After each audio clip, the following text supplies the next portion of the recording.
Good morning, it is Phoenix Amore. So this video, which is in the Venus Genius section, channel, whatever you want to call it, is kind of going along with that process of getting a child to be able to continue to express himself in front of other people. Now, notice something.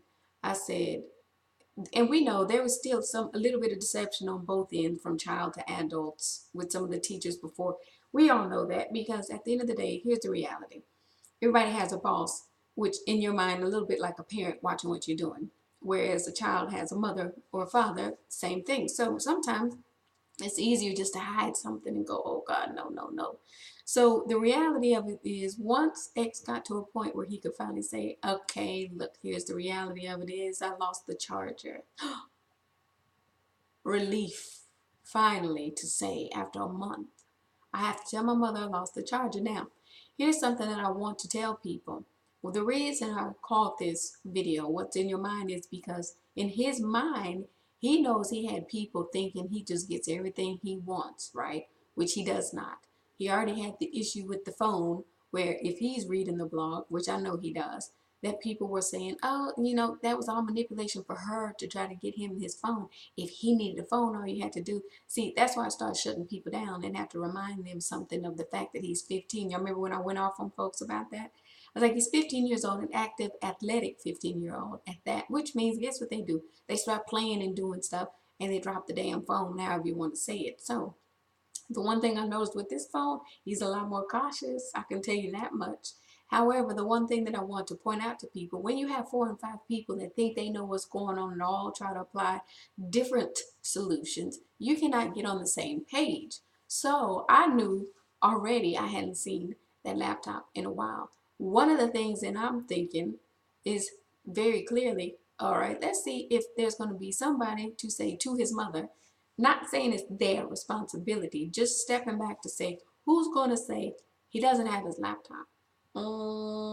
Okay. Now, that makes some of the teachers think, yeah, that's probably a big issue. It is. But, however, let's flip it on and go on to IT. IT for the school district.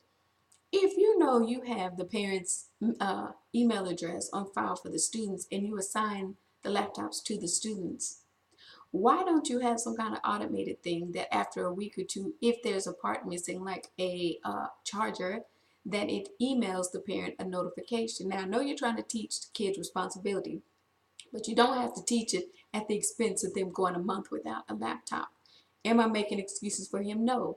This is my personality, all about solutions. Because trust me, it's going to be some parents that still get on their kids' butt when they find out, oh, you had this part missing from this laptop and you didn't tell me. So understand, he got in trouble for that. Don't get me wrong, but it was more along the lines of right now, because you have this kid that has too much going on. You just say, listen, at the end of the day, you didn't have that damn charger.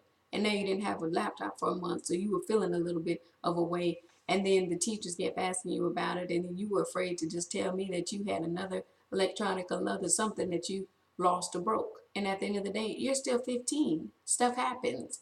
Now we're rolling. So understand all this stuff that's going on. This is me stepping in, pushing some of the influences aside that needed to be gone so that the person that understands him most can penetrate and say, what's up? And now we've got it. That is not a mama's boy.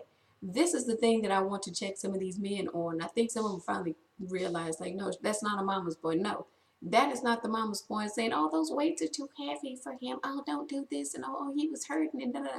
No, that is the mama's boy who sits there and cry every time he has to lift weights or do something. Notice something, I still make him take responsibility for it, because the first thing I said, even though there's been all this crazy miscommunication in that office with their principals, who can he see this afternoon? That's not a bailout. That's like, okay, now we got it out. Understand something. I'm not here to bail you out of the responsibility. You're going to see somebody this afternoon, and that's what happened. But guess what you want to see in a child? For them to keep pushing. Do you know he took himself to run 6 200s even after he saw her that afternoon? That means, again, what I said, you peel back those layers, that work ethic is there. You just have to get to it. Take care.